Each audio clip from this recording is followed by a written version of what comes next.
Hi, my name is Madison, and today the book I decided to talk about is called There's a Boy in the Girls' Bathroom by Louis Sachar. So this book's grade level is about like 3rd to 6th grade because it is a simple chapter book, but it does discuss topics about like bullying and talking about your feelings. I believe that this book is suitable for inclusion in the classroom library because it focuses on the kids who have never thought that they could achieve higher and like as high of grades and other things as other students, because the main character Bradley, he basically believes that he is not as good and as smart as the other kids in his class, which is why he just tends not to try. This in turn basically makes him bully other kids for either being smarter or working harder than him, because that's just how he's solving his issues. I think that this is really important for kids to read, especially at young ages, because it really shows that if you speak about your feelings and emotions with somebody that you've trusted or trust, basically in this instance, Bradley starts trusting their counselor at school, Carla Davis. So when you put those emotions into talking to somebody and figuring out what's the sole problem, or even just literally letting everything out, this helps kids solve a lot of their issues. This promotes anti-bias ideals by allowing the children to have the opportunity to see and identify with the characters, even if they often are different from themselves. They may be facing the same issues as the main character, or could possibly benefit from the issues and ideas spoken in the book.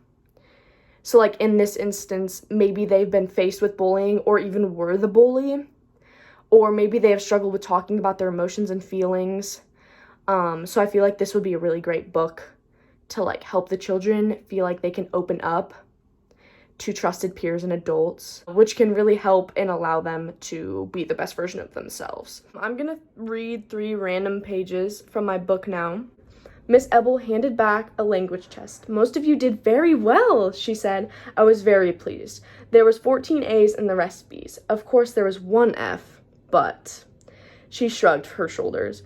Bradley held up his test for everyone to see and smiled, that same distorted smile. As Miss Ebel went over the correct answers with the class, Bradley took out his pair of scissors and very carefully cut his test into tiny squares. So the reason I wanted to talk about this page is because, for one, like I said, I don't necessarily agree with everything going on in this book.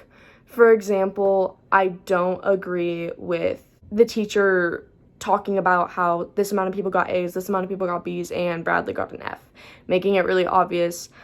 I think that's part of the reason why he does not feel encouraged enough to try in school, and that's something that the teacher can really work on. The teacher also could take different steps in supporting Bradley, because in this scene, she's just watching him rip his test up and then just lets him go. I feel like maybe some love and logic could honestly help a lot in this situation. "Why didn't you tell me that tomorrow was parent conference day?" asked his mother. "Didn't I tell you?" he asked innocently. "No, I don't think so." "I told you," he said. "You said you didn't want to go. You must have forgotten." "Miss Ebel seems to think it's important for me to be there," said his mother. "That's just her job," said Bradley. "The more mothers she sees, the more money she makes." "Well, I made an appointment with her for 11 o'clock tomorrow morning." Bradley stared at her in disbelief. "No, you can't go," he shouted, stamping his foot. "It's not fair." "Bradley, what?"